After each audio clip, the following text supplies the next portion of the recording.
జంతర్ మంతర్ ఆందోళన మీద సుప్రీంకోర్టు కీలక వ్యాఖ్యలు చేసింది. భద్రతా బలగాలు మరింత సంయమనం పాటించాలి అన్నది చెప్పుకొచ్చింది.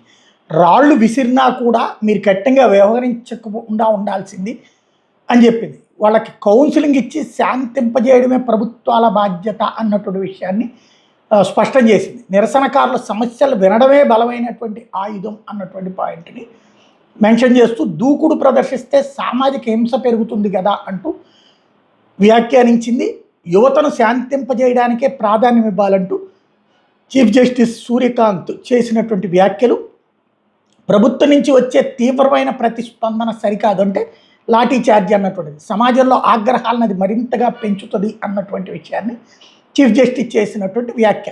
పరిస్థితి చేయి దాటకుండా చూడాలని సుప్రీంకోర్టు సూచించడం అన్నటువంటిది మరొక కీలకమైనటువంటి అంశం. తద్వారా ఒక రకంగా చెప్పాలంటే గవర్నమెంట్ లాఠీ చార్జ్ చేయించడం తప్పన్నటువంటి వ్యాఖ్యలు చేసినట్టు. రేపు మాపో సుప్రీంకోర్టులో కూడా అడుగు పెడదాం అనుకుంటున్నారు వాళ్ళు. మొన్న పార్లమెంట్లోకి వెళ్దాం అనుకున్నారు. రేపు సుప్రీంకోర్టుతో కూడా చర్చలకు సిద్ధమంటున్నారు. మరి చీఫ్ జస్టిస్ గారు వీళ్ళందరూ కూర్చుని చర్చిస్తారేమో చూడాలి. పార్లమెంటు లోపలికి వెళ్ళిపోతాము, ప్రధానమంత్రి ఇంట్లోకి వెళ్ళిపోతాము అంటే ఎవరితో చర్చించాలి, ఏమని చర్చించాలి? భద్రతా బలగాలు రాళ్ళు వేస్తుంటే పర్లేదులేండి రాళ్ళు వేయించుకోవాలి. మరి రేపు సుప్రీంకోర్టు జడ్జీల మీద కూడా రాళ్ళు వేస్తారు, సుప్రీంకోర్టు లాయర్ల మీద కూడా రాళ్ళు వేస్తారు. అప్పుడు కూడా ఎట్లాంటి శాంతి వచనాలు చెప్పగలమా? వ్యవస్థలు ఎవరికి వాళ్ళకి ఒక్కొక్క లైన్ ఉంది. అంబేద్కర్ గారు రాసిన రాజ్యాంగంలో శాసన నిర్మాణ వ్యవస్థ శాసనాలు చేయాలి, కార్యనిర్వాహక వ్యవస్థ కార్యనిర్వాహక వ్యవస్థ చేయాలి, అంటే ఆ చట్టాలని అమలు చేయాలి.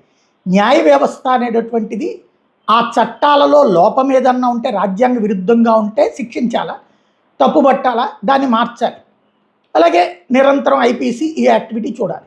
కానీ న్యాయమూర్తులు రాజకీయ కార్యకలాపాల గురించినటువంటి మాటలు మాట్లాడేటప్పుడు సంయమనం ఉండాలి, బాధ్యత ఉండాలి, తెలిసి మాట్లాడాలి. మాకు ఇప్పుడు ఓ మంత్రి దిగిపోవాలి, రేపు పొద్దున ప్రధానమంత్రి దిగిపోవాలి, ఎల్లుండి రాష్ట్రపతి దిగిపోవాలి, ఎల్లుండి దేశం మొక్కలవ్వాలి. ఏంది వాళ్ళతో శాంతి చర్చలు చేసేది? చర్చ అనేటటువంటి దానికి ఒక అర్థం ఉండాలి కదా. బేసిక్గా అర్థం లేని చర్చలు చేసేటటువంటి వాళ్ళతో, లేదంటే రాళ్ళేస్తామనేటటువంటి వాళ్ళతో మీరు రాళ్ళు వేయించుకోండి అని మాట్లాడటం అంటే మనం ఏ వ్యవస్థలో జోక్యం చేసుకుంటున్నాం? రక్షణ వ్యవస్థలో జోక్యం చేసుకుంటున్నాం, దేశ భద్రత విషయంలో జోక్యం చేసుకుంటున్నాం.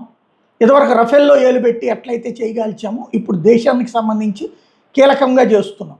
ఇదేంటయ్యా అంటే కాక్రోచ్ జనతా పార్టీ వాళ్ళు పుట్టుకొచ్చిందే సుప్రీంకోర్టు చీఫ్ జస్టిస్ గారి వ్యాఖ్యల కారణంగా. కాబట్టి వాళ్ళని సంతృప్తిపరచడానికి ప్రభుత్వాన్ని విమర్శించే చర్యల్లో భాగంగా భద్రతా దళాల యొక్క ఆత్మస్థైర్యాన్ని దెబ్బతీసే వ్యాఖ్యల్లాగా ఉన్నాయి.